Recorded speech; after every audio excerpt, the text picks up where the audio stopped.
The groin. Everyone's favorite area. Some people confuse this with lust, okay? Lust is kind of the groin, obviously, okay? Hey, baby, how you doing? Good to see you. But it's also your sense of mischief, bacchanalia. It's your irrational, rational brain, okay? How can I get something that I want that she's not gonna hate, baby? Okay? Or, hey, I really like that camera. Hey, dude, oh, it's my cousin. Is that my cousin? Dude, I want that camera. Let's give it. No, just borrow it. Yeah. That is the groin, folks. So if you take whatever lines you're saying and center them in one of the 4 places, the head, let me think about it, no. The heart, I desperately want you to come home. The gut, I refuse to go home with you. The groin, it might be fun.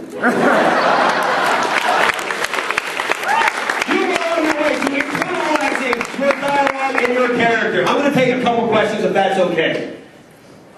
Okay. Now, what's he going to do? I've got the mic. Any questions, guys? That is a huge amount of both the beginner and advanced actor guy in the orange. Who was your favorite actor or actress? On the show? Anybody. Of anybody. Big fan of Phil Seymour Hoffman these days. I love Buster Keaton. He is great. Bill Irwin, who's a modern day vaudevillian. Love Bill Irwin completely. He can take a comic role and make you cry because it's so real and desperate. Something, his comedy, watch him washing the dishes and Rachel getting married. I learned from Bill Irwin very briefly, unfortunately. Yes. What was the favorite gag you ever had to laugh at Baltimore? Like, he's always getting stuff done. What was your favorite one that happened? Oh, you can give me a head shake, because that was a real laugh. That's an ugly bastard to begin with. I mean, come on. You got it worse than I did. I got a flat top because I still wanted, I was a single guy. He had a girlfriend, so they shaved it. What was your favorite episode of Congressman's Face? The one where I slept. I honestly, I can't tell you. I don't remember enough. That was all Scouts. Oh, was it? Oh, I don't know, babe. I'm sorry, bud. Stella! So, there was an episode where your character played the piano. Can you actually play the piano, or was that all just fake? It was mostly fake. I know how to do, the basic progressions because I took singing lessons for a long time. But I can do chopsticks. But that's a good episode of when they found out the director for that episode loved Skull because he was so earnest and he thought he was such a badass. So that's why she wanted to highlight Skull in a particular episode. Yes, squishy center. Yes. So do you still go out to the desert and shoot guns, or is that over with? I was living too far from the desert for a long time. I was living on the East Coast, so you can't walk into the Bronx. Times Square. Speaking as any kind of an actor or somebody who wants to be an actor, is going to school for it imperative, or is there something you can do that's not necessarily involving like lessons or anything like that? Yeah, great question. Okay, a lot of people think you need to get a BFA to become an actor or a BA. That's not true. You just need a place to practice. There's a billion improv workshops out there. There's a billion individual acting schools. Like myself, by the way. I'm going to be opening an acting school coming up here soon. Go to jasonnarvy.com. jasonnarvy.com if you want to send me an email, because I'm going to start taking on individual students to coach in the meantime.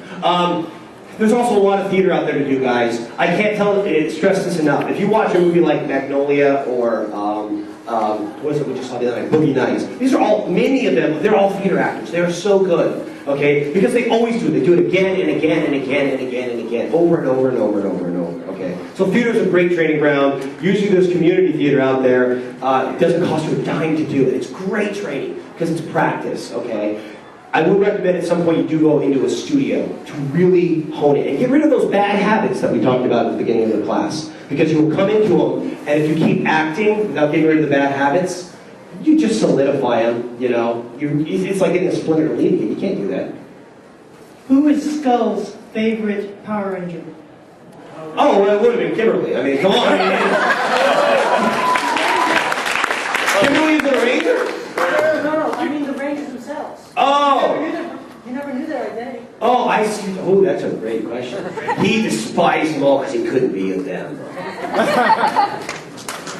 Did you ever return for the 17th season? Yeah, anytime someone asks me to work with Paul Schreier, I would be the dumbest bastard in the world not to say yes. You know, he is my partner, he is my tumor.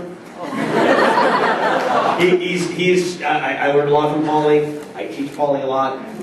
Yeah, come on, why would I pass that up? Greatest experience of my life, come on.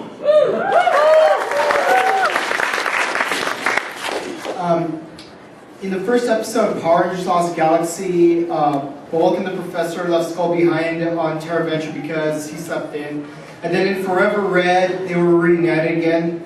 First of all, how did they get back together? And two, how does it feel being reunited with Paul Schreier? Schreier, actually, Paul Schreier. That was fun. It wasn't nearly long enough. It was great. Because also Jason Frank was in that episode. That was a great one. I did that like the week I came home from college. So that was great to be gone. I left college. It's fun. You'd love this. I drove to college. Promised Jonathan Zakora I would finish the season. We had a week left. So I showed up at college, left all my crap in my dorm, and left. My roommate gets there, there's like skulls and dead things. Where the hell? And his roommate doesn't show up for a week. What the hell is it? So I started off with Power Rangers. As soon as I got back to LA, Power Rangers again. So it was great. Where was Skull? How did they get reunited? I think Bulk just went, Skull, get out of bed! And I went, okay. So where have you been? No, forget it. Thank you. Next. I've done some student directing, and I'm actually in my first paid community director job as soon as I get back from this con doing Noise and Talk. And I was wondering if you could give me any advice going into it. On directing? Yeah. Your actors are your best tool. Okay? Don't go there to give them enough framework to feel confident. Actors don't like going in not knowing what to do. Make sure you have answers for everything. But don't make them adhere to what you need and want, okay? They're a great tool. Let them run, and then have a backup plan. We gotta cut it short? Yeah. All right, guys, listen, I'll be signing autographs out there. I have found a bunch of headshots that they used from the photo session when they modeled the Skull action figure, okay? So I'll be signing and selling those puppies out there. Guys, thank you very much.